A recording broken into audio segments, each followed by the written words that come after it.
Good morning. Wouldn't you know, a man walks into a monastery and takes a vow of silence. However, once a year, he's allowed to say 2 words. After the first year, the father invites the monk to speak. He scowls and says, "Hard bed." The father nods and says, "I'm sorry to hear that. We'll find you a softer mattress." After the second year, the monk crosses his arms and says, "Cold floor." The father nods and says, "I'm sorry to hear that. We'll find you a warm rug." After the third year, the monk clenches his fist and he says, "I quit." The father shakes his head and says, "Well, I'm not surprised. You've done nothing but complain since you got here."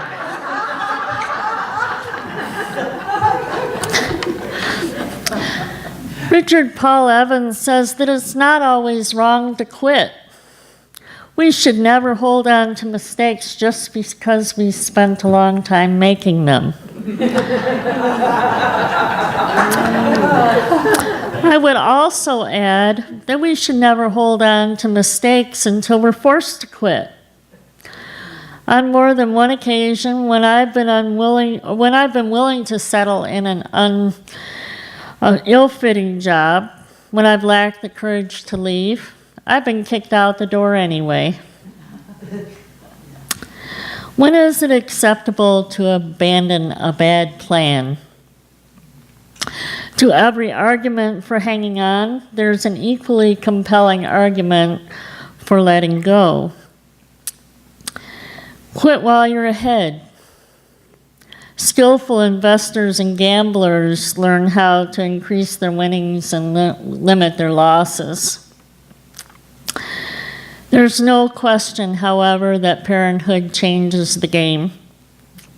Many of us grew up in the last millennium in an era when our mothers were homemakers, when few mothers worked outside the home, an era when call forwarding was your friend's mother letting you know that your own mother was yelling on the porch.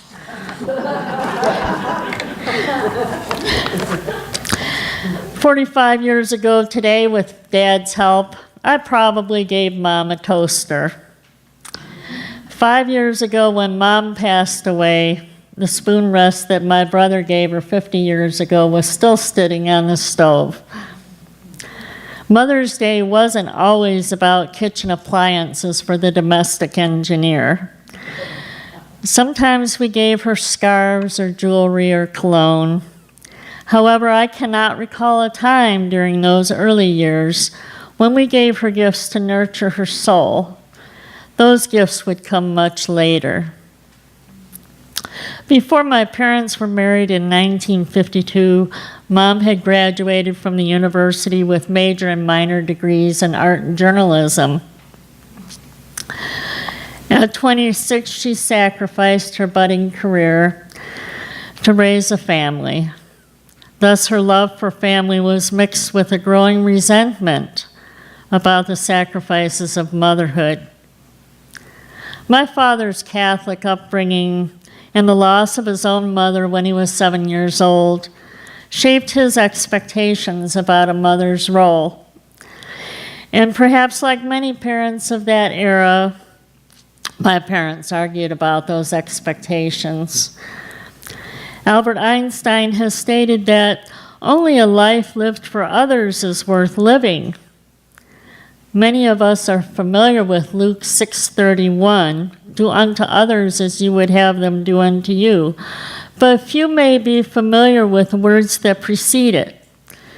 Between the exhortation to turn the other cheek and the golden rule, Luke 6:30 states, "Give to everyone who asks you, and if anyone takes what is yours, do not demand it back." Well, self-sacrifice certainly sounds noble, but it doesn't end well. Many mothers who are caught in the inability to say no seem to believe that having all, doing all, being all, is a simple matter of time management. How many mothers can be heard saying, "I don't have time to be sick," as though illness were an optional activity to be added to a busy schedule? Today we honor our mothers for their love and their sacrifices. It is, after all, what mothers do. Nevertheless, for those mothers who have not learned how to sacrifice self-sacrifice, I'm taking the liberty to rewrite the Bible. Luke 6:31 now reads, "Do unto yourself as you would do unto your family and friends." Likewise, Mark 12:31 reads, "Love yourself as you love your husband and your children." Mothers aren't the only ones afflicted with the notion that self-sacrifice, that constant motion, result in a net gain. Lily Tomlin, however, is happy to remind you that even if you win the rat race, you're still a rat. And Mario Andretti says, if everything seems under control, you're just not going fast enough. My favorite Allstate commercial shows a race car driver using his turn signal to overtake the other drivers on the track. You don't get a safe driver discount by driving like a maniac. And you don't get ahead by driving into a brick wall. Whenever I encounter people who have suffered traumatic injuries, I ask them about their lives before their accidents. Invariably, every person had been coping with one or more major events: death, divorce, a major move, a job termination or layoff. If we don't view these events as signals to change course, we may not realize until it's too late that we run out of road. Yeah. In Chinese, danger and opportunity spell crisis. Why are so many of us able to see the opportunity only after we've survived the danger? It's no wonder that illness is regarded as the Western form of meditation.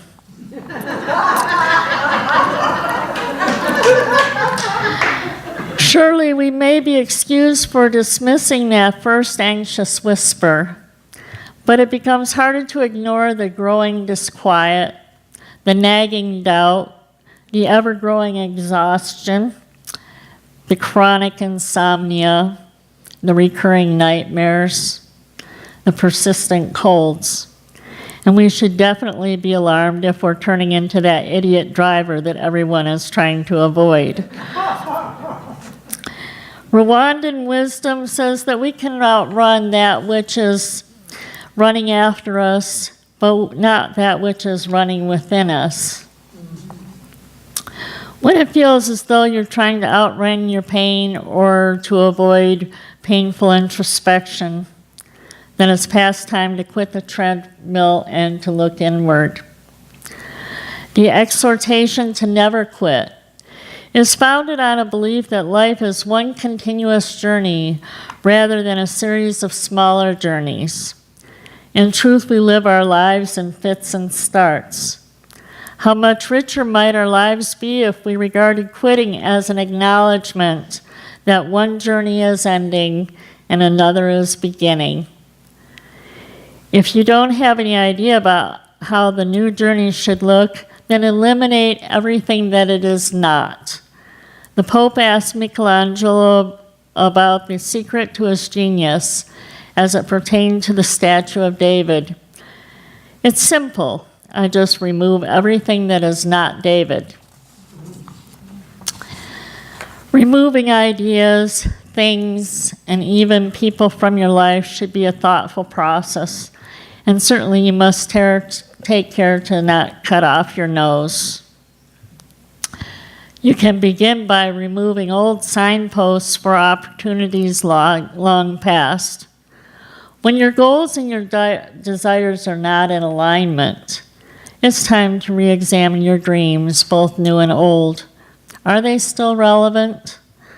For example, while your parents were alive, perhaps you had no desire to relocate across the country. Now that they're gone, are you ready to make that move, or has that ship sailed? If so, then it's time to shed the literature, the emails, the phone contacts. For every obsolete dream or aspiration that you're able to shed, your step becomes lighter and your destination clearer. As far as this next part, I debated a long time about whether to add this. And I asked myself, do they really need to hear this? Well, if I'm being authentic, the answer is yes. I talk about quitting to get ahead as though I know where I'm going. But in reality, I haven't a clue. Since March 2017, I've been terminated from 3 jobs and have been laid off a 4th. When I'm tempted to compare my life's journey to that of another, I remember Seth's wisdom in the nature of reality. In the spontaneous playing of the bees from flower to flower, there is a discipline beyond any that we know, and laws that follow their own knowledge, and joy that is beyond command. By accident or by design, I'm that bee who plays among the flowers, sampling the smorgasbord of existence. I love the idea of the spontaneous dance, but I'm forced to admit that I have no idea how it can work in my life. On paper, it sounds idyllic, but the truth is that I've tied myself into a huge knot and have run out of strength. So with less than 3 months before my 60th birthday, I sit here in the middle of my road, painstakingly disentangling desire, purpose, and direction until I have achieved some clarity about the road ahead. I've spent a long time making this mistake, and now I'm ready to let it go. I open myself to the wisdom of the universe. So it is.